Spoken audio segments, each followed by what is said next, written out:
na container van guys. Ayan, oh. Inaangat nila yung mga materialis na kailangan dyan sa heavy gantry crane na yan na kanilang ina-assemble. Ayan guys, so kagabi pa yan guys, no? Mas maraming sabi ko sa inyo, mas maraming workers kesa gabi. Nagtatrabaho sa araw dito sa area na to. Napakaliwanag din dito guys sa area na to, no? Ayan yung kanilang mga materialis para kumpletuhin yung heavy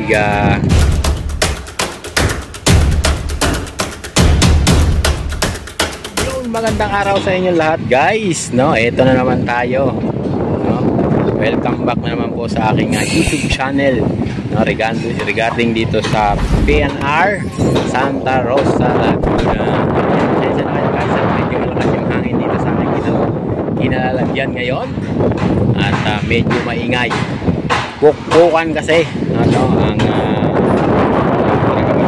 Hyundai dito sa Santa Rosa, Laguna. Ito yung kanilang stockpile, no, dito sa area na napakalakas ng hangin dito sa ating kinalalagyan sa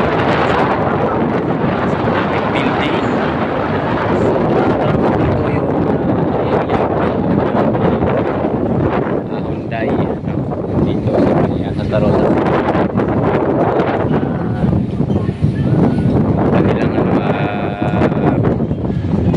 Project dito sa lugar na to guys. Ayan, mapapansin nyo, nagtatayo na sila ng heavy gantry crane. Ngayon guys, meron na isang poste na nakatayo dun sa lugar na yun guys. Kung mapapansin nyo, yan, oh, napakalaki ng ano na yan, ng heavy gantry crane na yan guys dito sa area na to. At malapit ng buuin yung heavy gantry crane nila dito sa lugar na to guys. Ayan, dumating na din yung ibang materialis dito sa lugar na to. So ayan, makikita nyo kung gaano sila kaluwang hanggang doon sa kabilang dulo na yun guys. Ayan, mapapansin nyo, napakaluwang nitong area na to. At doon naman sa bandaron, meron namang kinakalkal at pinapatag doon sa may lugar na yun guys. Ayun, oh, yung dulo, yan yung dulo guys ng area na to, no? Medyo malayo na dito sa ating kinakatayuan. Meron naman silang pinapatag doon, no? Mukhang nalilitan pa sila dito sa area nila na napakaluwang. So sa tansya ko guys, hindi ito ano, sa tansya ko lang, kumbaga tinitimbang ko lang, itong luwang ng kanilang area na to ay nasa 25, no?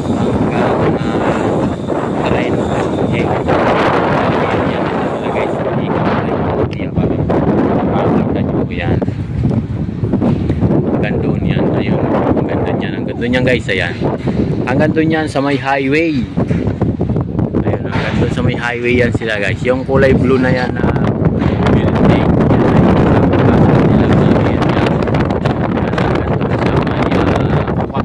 exit, no, yung area. O yan, ito sila nag-unload ngayon dito sa may open na container van guys. Ayan, no, inaangat nila yung mga materialis, no, na kailangan dyan sa heavy gantry crane na yan na kanilang ina-assemble. Ayan guys, so kagabi pa yan guys, no, mas maraming sabi ko sa inyo, mas maraming workers kesa gabi. Nagtatrabaho sa araw dito sa area na to. Napakaliwanag din dito guys sa area na to, no? Ayan yung kanilang mga materialis para kumpletuhin yung heavy gantry crane. Yan yung magbubuhat ng mga solid precast dito sa lugar na to guys. Pag na-assemble nila yan, ayan, yan yung na-assemble nila dun sa bandang dulo na yan, yung apat na nakatayo doon sa babandang dulo doon guys. Ayun, no, poste pa lang yun guys, no? Heavy duty na. Boom truck yung nagbubuhat na heavy din. Heavy boom truck din yan nagbubuhat guys. Yan kagaya niya, no? Yan yung binubuhat nila na yan. Ayan. Ang dulo ng pa guys, nandun. Ayun. Ito nyo ba yung doon sa likod. Ayan doon. Yung kulay green na yan nakatayo. Yan yung paa ng heavy gantry crane na i-assemble nila dito guys sa area na to. Kaya sana at mapabilis na yung kanilang pag-assemble na, para makita natin kung ano yung malaking itutulong nito dito sa atin ngayon, kung paano assemblein yung mga tube precast na heavy din na i-deploy sa bawat istasyon dito sa may kahabaan ng Calamba, Santa Rosa, Laguna, Binyan, Alabang, yan dyan sa may Muntinlupa at sa iba-iba pang lugar. Alam ko hanggang Santa Mesa yan guys, yung area na yan na kanilang gagawin, mga iba-ibang istasyon. Kaya nyo, ipapasyal ko din kayo sa mga istasyon guys, by istasyon yung ating i-upload, maliban dito sa kanilang stockpile dito sa area na to sa may Santa Rosa, Laguna. Malapit lang to sa Coke guys, yung Coke Santa Rosa, Laguna exit, malapit lang po yan dito yung kanilang area. So yun, maraming salamat sa inyong pagsubaybay at pananatili sa aking YouTube channel. At ako po ay lubos na nagpapasalamat sa inyong lahat. Kung wala po kayo ay hindi mabubuo yung aming channel, lalo na sa ating mga OFW at sa mga kababayan nating nasa labas ng ating bansa na nananirahan na sa iba't ibang lugar at sa iba't ibang sulok ng ating mundo. Yan sila yung mga Pilipino. Ito po ang nangyayari ngayon dito sa Pilipinas, at unti-unti na umuunlad yung ating bansa.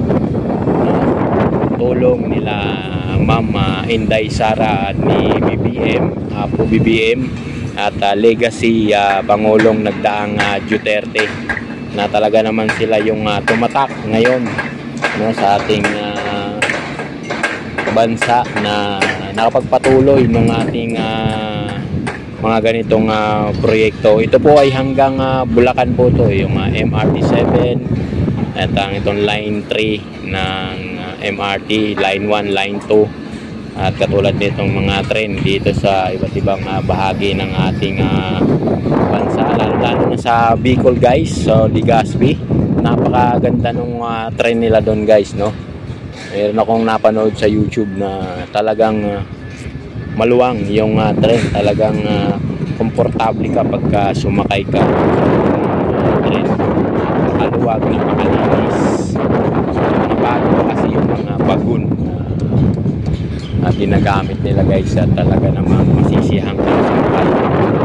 May pagkakataon nga yung makakapasyal tayo sa Bicol pang alamin at subaybayan din yung mga release ng tren.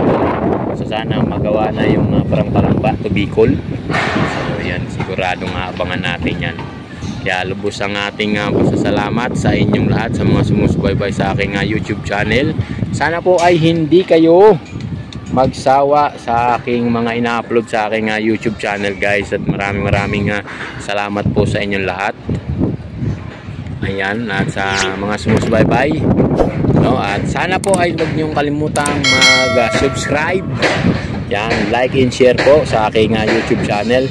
At pakipindot na rin po ang notification bell para lagi kayong updated sa ating mga bagong upload at sa mga susunod pang i-upload natin sa YouTube channel. Yan, maraming salamat po sa inyong lahat sa pananatili nyo na nakasubaybay sa aking mga YouTube channel. Yan, mega love shoutout muna po pala sa aking mga kapatid dyan sa Morong, Bataan, at yung ating mga kaibigan dyan sa Cavite, sila family pero dyan sa Kulihan, silang Cavite, at mga tiga-ulo po yung mga barkada natin dyan, at sa Morong, Bataan dyan sa Morong, Bataan at sa Samal, Bataan, yung aking mga kapatid dyan. Maraming salamat. Supportan natin sa nanay na tiga Las Piñas, yan, number 1 kong supporter, yung aking nanay. Pinakalat niya yung aking video. Maraming salamat sa iyo, aking nanay.